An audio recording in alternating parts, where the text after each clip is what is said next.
Hello guys, welcome back to our इग्नोक्लेक्स YouTube channel. Guys, अगर आपने अभी तक हमारे इग्नोक्लेक्स यूट्यूब चैनल को सब्सक्राइब नहीं किया है, तो प्लीज़ सब्सक्राइब कर ले, ताकि इग्नो से रिलेटेड हर एक अपडेट्स, हर एक नोटिफिकेशन हम आप तक ले ला पाए।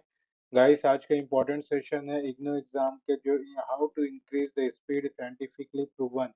तो गाइस, यहाँ पर देखेंगे कि आपको जो एग्जाम होने वाला है 1 तारीख से, टर्म एंड एग्जामिनेशन 2025, तो आप अपने राइटिंग स्पीड को कैसे इंक्रीज कर सकते हो, ताकि आप जो है वहाँ पर सारे आंसर्स की क्वेश्चंस के आंसर लिख पाएं और उसमें अच्छा नंबर एक्सेल कर पाएं। तो गाइस, शुरू करने से पहले मैं ये कहूँगा कि अभी तक सब्सक्राइब नहीं किया हमारे चैनल को, इग्नो गैलेक्सी यूट्यूब चैनल को जरूर सब्सक्राइब कर ले, और आप दोस्तों में शेयर कर लीजिए, ताकि ऐसे इम्पोर्टेंट अपडेट्स, ऐसे इम्पोर्टेंट इंफॉर्मेशनल वीडियो हम आपको इस चैनल के माध्यम से आप तक पहुंचा पाएं। तो गाइस, आज हम यही देखने वाले हैं कि स्पीड कैसे मैटर करेगा इग्नो एग्जाम में। हम साइंस को एक टेक्निक्स बताएंगे कि आप कैसे जल्दी लिख सकते हैं, और एक सामान्य आदतें बताएंगे जिससे आप अपने हैंडराइटिंग को और स्पीड को दोनों को इम्प्रूव कर सकेंगे guys. Guys, why writing speed drops in exam, क्यों ऐसा होता है कि इस पर राइटिंग स्पीड ड्रॉप हो जाता है? क्योंकि hand fatigue and poor pen grip. अब क्या है, जल्दी जल्दी लिखना है, आपको पैनिक रहता है, तो उसमें जल्दी जल्दी लिख के क्या होता है, हैंड जो है फटीक हो जाता है, और थोड़ा सा पेन जो है उसका ग्रिप भी कम होने के कारण उसका जो है राइटिंग स्पीड कम हो जाता है। हाई कॉग्निटिव लोड, मतलब आपको ज्यादा उसमें प्रेशर देना पड़ता है दिमाग में। एक तो पैनिक रहता है कि एग्जाम अच्छा जाएगा कि नहीं जाएगा। जब एग्जाम आ गया, तो अब उसको क्या है, अब वही पैनिक सिचुएशन आपको सोच के लिखना रहता है पेपर, इस कारण से आपको स्पीड उसका ड्रॉप हो जाता है। आपका राइटिंग पोस्चर इनकरेक्ट होता है, हैंड राइटिंग स्टाइल आपका धीरे होता है, और एंजाइटी ड्यूरिंग टाइम्ड एग्जाम, तो एंजाइटी थोड़ी सी हाई हो जाती है when there is the timed exam. जो टाइम एग्जाम से आप जो अपना क्वेश्चन पेपर सॉल्व करते हैं, तो उसके कारण जो है टाइम रहता है, लिमिटेड टाइम रहता है, जिसके कारण जो है एंजाइटी और पैनिकनेस बढ़ती है गाइस। साइंटिफिक प्रिंसिपल एक क्या है, मसल मेमोरी। पहला है मसल मेमोरी। आपको क्या रेगुलर हैंड राइट करना है, वो क्या करेगा, एक न्यूट्रल पाथवेज को बिल्ड करेगा, यानी कि आपको वही सिनारियो पे, वही सेशन में, वही टाइम सेशन में आपको एग्जाम देना है, वैसे एग्जाम देना है जैसे आप एग्जाम दोगे टेबल चेयर पे बैठ के। तो इसमें क्या है, आपका रेगुलर आप प्रैक्टिस करोगे तो बॉडी इसको अडेप्ट कर लेगा, फिर आपको प्रॉब्लम नहीं होगी। Repeated patterns make writing automatic. आप वही पैटर्न्स में आप लिखते रहेंगे, तो राइटिंग ऑटोमेटिक बनेगी। 15 मिनट आपको ड्रिल करना है, जो क्या करे, रिड्यूस करे राइटिंग टाइम। तो क्या है, आपको जो है 15 मिनट राइटिंग स्पीड को देना है, जिसके कारण आपका राइटिंग टाइम है वो रिड्यूस हो जाए। Use same pen type to stabilise the muscle memory. तो आपको एक ही पेन का यूज करना है, ताकि आपका मसल मेमोरी स्टेबलाइज हो जाए, ताकि क्या है, दूसरा दूसरा पेन में आपका ग्रिपिंग जो है दूसरा होगा, लेकिन सेम पेन आप यूज करोगे तो क्या है, वो स्टेबलाइज होकर मसल मेमोरी में रहेगा, और वो वैसे ही चलेगा जैसे कि आप जैसा उसको चलाना चाहोगे। कॉग्निटिव ऑफलोडिंग का है structure answer mentally before writing. आपको क्या है, स्ट्रक्चरली जो है आपको आंसर करना पड़ेगा मेंटली बिफोर राइटिंग। तो क्या है, आपको आंसर अपने दिमाग में पहले सोच लेना है लिखने से पहले।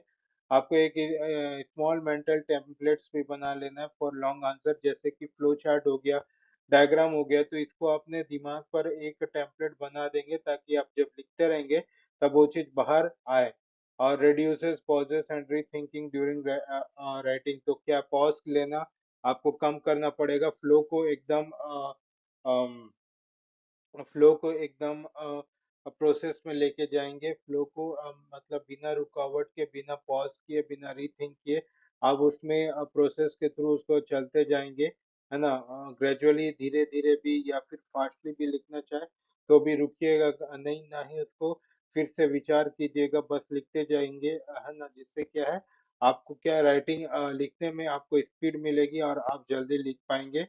अपना कंटिन्यूस फ्लो को बूस्ट करिए, ताकि क्या है, आप कहीं पर बैरियर हो जाए, कहीं पॉज लग जाए, कि या फिर कहीं रीथिंकिंग का मतलब उपयोग करना पड़े, तो इसमें आपका जो है पेपर जो है मतलब खराब ना जाए, जिसके कारण आपको ये करना पड़ेगा, अपने कंटिन्यूस फ्लो जो है, कंसिस्टेंसी जो है, जो आप मैंने पूरे स्टेप्स बता रखे हैं उसको फॉलो करना पड़ेगा गाइस।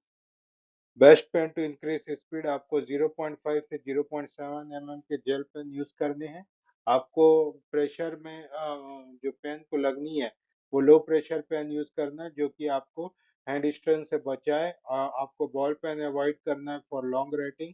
आपको बेस्ट चॉइस से है यूनिबॉल, रेनॉल्ड रेसर जेल या पेंटोनिक जेल आप यूज कर सकते हैं। ये तीन प्रकार के पेन है को आप यूज करके अपने जो है राइटिंग स्पीड को बढ़ा सकते हैं guys। Posture and grip techniques आपको अपना बैक जो स्ट्रेट रखना है, शोल्डर को रिलैक्स रखना है, पेपर को टिल्ट करना है 30 से 40 डिग्री, फिर उसके बाद लिखने बैठना है। Tripod grip recommend for speed. तो आपका जो है ग्रिप जो है आपका पेन का वो ट्राइपॉड रहना चाहिए, जिसके कारण आपका स्पीड जो है ज़्यादा अच्छा से आएगा। मतलब पेन को ज़्यादा हल्का ना पकड़ें, थोड़ा सा उसमें मजबूती से पकड़ें ताकि लिखने में आपको आसानी हो। और प्रैक्टिस ड्रिल्स क्या है आपका, जो अभी 4 दिन का प्रोग्राम होगा गाइस, अभी जो 4 दिन बचा हुआ है आपके एग्जाम के लिए। तो आपको क्या करना है, पहले क्या है, कॉपी कोई भी पैराग्राफ को देखना है और 15 मिनट उसको लिख के लिखना है गाइस, है ना। कोई भी एक पैराग्राफ को आपको, या फिर आपने कोई भी ऐसे कुछ भी आपके दिमाग में, उसको 15 मिनट तक उसको लिखने का कोशिश करें। फिर उसके बाद प्रीवियस इग्नो के आंसर्स को आपने लिखना है। अब प्री पीआईक्यू सॉल्व करेंगे तो उसके जितने भी इग्नो के आंसर है प्रीवियस ईयर उसको आपको बनाना है। फिर उसके बाद 50% फास्टर टारगेट, यानी कि आपको क्या करना है, जितना मिनट में आप लिखते हो उससे 10% फास्ट करना है। जैसे 15 मिनट में लिख रहे हो, है ना, तो 15 मिनट का 10% फास्टर करना है ना। फास्टर स्पीड में लिखना है तो उसको, है ना, जो पहले से उससे 10% फास्टर स्पीड का टारगेट रखिए, तब आप उसको कंप्लीट कर पाएंगे। आप फुल स्पीड मॉक तो देना ही है ताकि आपका आंसर राइटिंग की प्रैक्टिस अच्छी तरह से हो जाए। Techniques to increase speed instantly आपको स्लाइटली स्लैंटेड हैंड राइटिंग में लिखना है। आपको थोड़ा सा स्लैंटेड हैंड राइटिंग लिखना है ताकि क्या है, आपकी स्पीड बढ़ेगा। आप बिग लूप से लेटर से आपको हटाना पड़ेगा अपने मतलब जो भी लेटर्स है उसमें ज्यादा लूपिंग नहीं देना है, उसमें बिग लूपिंग नहीं देना है लेटर्स में। शॉर्टर स्ट्रोक्स फॉर लेटर, तो अपना लेटर्स को क्या है एक शॉर्ट फॉर्म में लिखिए ताकि उसके उसके में क्या है, आपको हर लेटर कैपिटल लिखने की जरूरत नहीं। शॉर्टर लेटर में भी आप उसको अपना जो है एग्जामिनेशन दे सकते हैं। Maintain same size for all character, जो हेडिंग रहता है उसको थोड़ा सा बड़ा, बाकी जो हेडिंग नहीं रहता तो उसको सेम साइज में लिखेंगे ताकि वो क्या है आपके स्पीड को इंक्रीज कर लेगा। आंसर स्ट्रक्चरिंग मेथड, आंसर को कैसे स्ट्रक्चर करना है गाइस, पहले आपको हेडिंग लिखनी है, फिर उसके बाद हर एक सेशन को फिल करना है क्विकली। जैसे आपने हेडिंग दिया कुछ भी, जैसे हेडिंग दे दिया डिमोनेटाइजेशन, तो उसके बारे में पूरा एक पैराग्राफ लिखेंगे, है ना। उसके बारे में अच्छे से जल्दी लिखने का प्रयास कीजिए ताकि जल्द से जल्द आपका जो है पेपर कंप्लीट हो। आपको थिंकिंग टाइम को रिड्यूस करना है और अपना जो है कंटिन्यूस फ्लो को मेंटेन करके रखना है ताकि आप जो है हर किसी का आंसर दे पाए। Hand health and endurance tips, अपने फिंगर को थोड़ा स्ट्रेच कर ले बिफोर एग्जाम के। Rotate wrist to improve the world flow, यानी कि अपने wrist को थोड़ा सा रोटेट कर लें ताकि उसमें ब्लड फ्लो अच्छे से हो जाए। कोल्ड हैंड्स, रब पाम्स, अवॉइड कोल्ड हैंड। अपने हाथ जब ठंडा रहेगा तब लिखने की कोशिश नहीं करें, आपको एक ग्लव्स ले लेना है या फिर रब पाम्स यूज करना है, है ना। अपने पाम्स को जोर से रगड़ लीजिए ताकि वो गर्म हो जाए, तब जाके अपना जो है एग्जाम दे सकेंगे आप। 5 सेकंड का माइक्रो ब्रेक्स ले फॉर एवरी 10 मिनट्स, है ना। हर 10 मिनट में 5 सेकंड का माइक्रो ब्रेक्स लेना अनिवार्य है।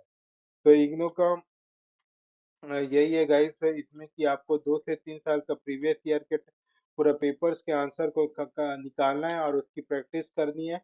फिर इग्नो के राइटिंग पैटर्न कैसा होना चाहिए, आपको इंट्रोडक्शन देना होगा, फिर बॉडी, फिर लास्ट में कंक्लूजन। आपको नीट मार्जिन्स को मेंटेन करना पड़ेगा फॉर बेटर प्रेजेंटेशन। आप बुलेट पॉइंट भी यूज कर सकते हैं ताकि आप टाइम को सेव कर सकते हैं गाइस। तो फाइनल बूस्ट यही है कि गाइस आपको एग्जाम हॉल में जल्दी पहुंचना है और अपने माइंड को काम रखना है ताकि एंजाइटी से बच पाए। 2 से 3 बैकअप पेन्स भी रखना है और ओवर राइटिंग नहीं करना है, आपको री राइट लाइन्स भी नहीं करना है, यानी कि एक लाइन को दोबारा नहीं लिखना और ओवर ओवर राइट नहीं करना चाहिए। ओके गाइस, और कॉन्फिडेंस के साथ क्या है अपने स्पीड को आप नेचुरली बढ़ा सकते हैं guys. So thank you guys. If you like this session, please like and subscribe to our IgnoGalaxy YouTube channel. Guys, अगर आपको सपोर्ट चाहिए अपने गेस्ट पेपर या टर्म एंड एग्जामिनेशन से रिलेटेड आपको सपोर्ट चाहिए तो इस दिए गए व्हाट्सएप नंबर पे कॉल बैक कर सकते हैं या फिर मैसेज कर सकते हैं। हमारी टीम आप तक रीच आउट होकर आपकी पूरी सपोर्ट करेगी गाइस। तो ऐसे ही पढ़ते रहिए गाइस, ऐसे ही जुड़े रहिए हमारे इग्नो गैलेक्सी के यूट्यूब चैनल पे। तब तक के लिए गुड बाय गाइस, जय हिंद।